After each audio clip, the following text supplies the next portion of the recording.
Le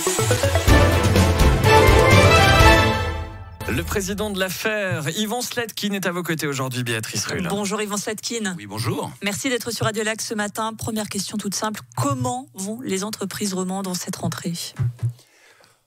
Vous dire qu'elles vont bien, ce serait mentir. Je crois qu'elles vont mieux que pendant la période du semi-confinement. L'économie a pu redémarrer, mais dans des conditions particulières, avec des contraintes qui sont fortes, avec un environnement international très compliqué. Donc c'est une rentrée difficile. Il faut avoir de l'espoir, il faut pas baisser les bras, mais c'est clair qu'on est dans une situation économique compliquée et que cette situation risque de perdurer compte tenu du fait que cette pandémie est toujours là, bien là.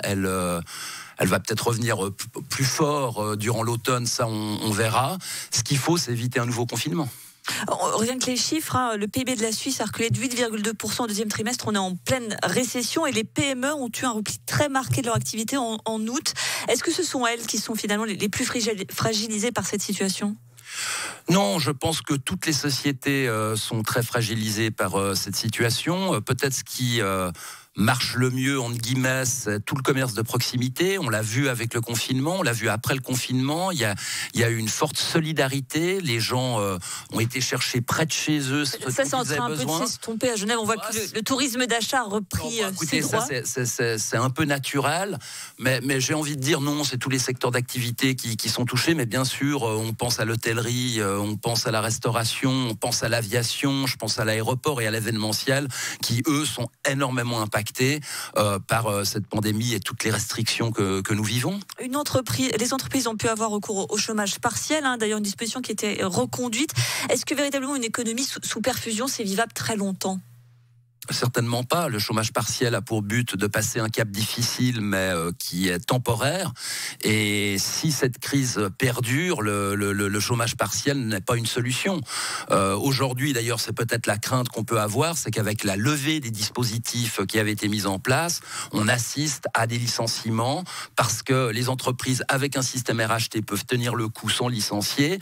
Mais si l'économie ne repart pas, si les affaires ne repartent pas et qu'il n'y a plus ces dispositifs, elles seront contraintes de licencier. Donc cet automne va être compliqué. Il est crucial à ce niveau-là. Si on arrive à le passer, ça veut dire que finalement on arrivera à surpasser, je ne sais pas, mais à traverser relativement bien cette crise. Si par contre on sent qu'il y a de nombreuses annonces, les dernières en date, on en a encore ce matin, c'est que ça va être compliqué. Je crains qu'on va avoir des annonces. Je pense que la crise économique est devant nous et pas derrière nous. On a vécu d'abord une crise sanitaire, ensuite on a réouvert, on s'est réadapté avec des dispositifs qui ont permis aux entreprises de passer ce cap. Mais je pense que c'est maintenant, quand il n'y aura plus ce filet social, ces RHT, quand il n'y aura plus ces aides étatiques, qu'on va voir la réalité, et dans certains secteurs ça risque de faire mal. Mais qu'est-ce qu'il faut faire alors ? On jette la pièce sur l'air en espérant qu'elle retombe du bon côté ?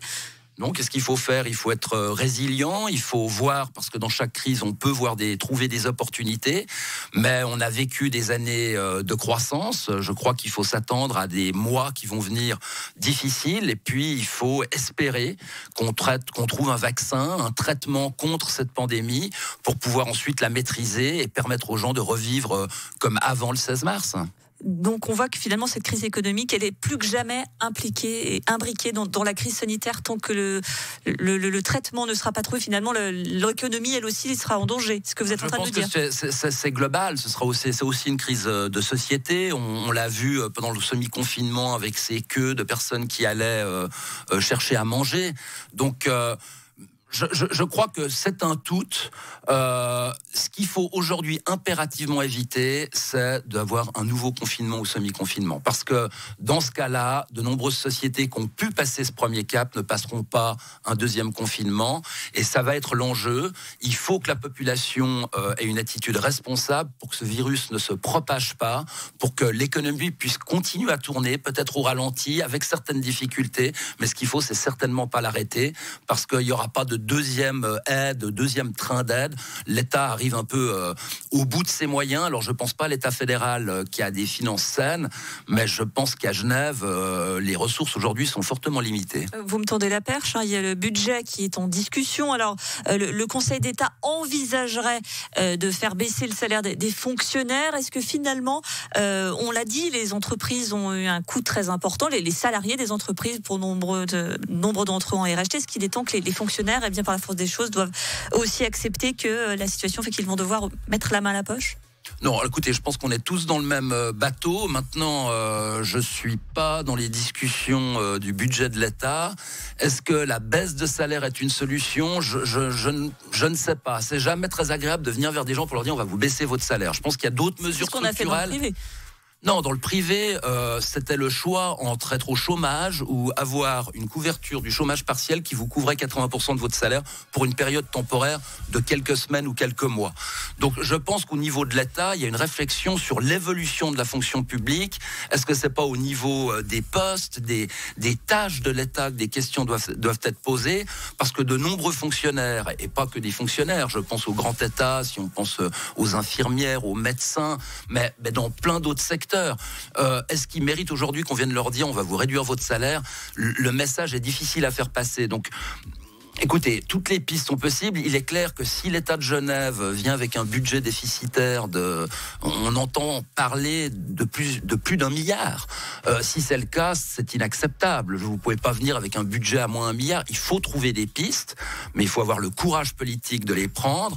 Et je trouve que la baisse de 2% des salaires de la fonction publique, c'est un peu facile. Je pense qu'il faut vraiment se poser des questions par rapport aux tâches de l'État, aux prestations délivrées et revenir à l'essentiel. En clair, ce que vous êtes en train de nous dire en 2 mots, c'est que cette crise sanitaire va obliger l'État de Genève à se réformer?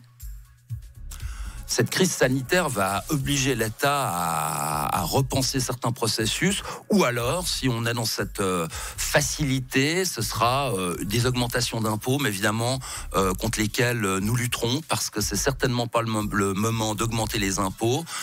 Il faut trouver d'autres solutions pour assainir les finances publiques. Merci Yvan Slatkin, président de la Fédération des entreprises romandes.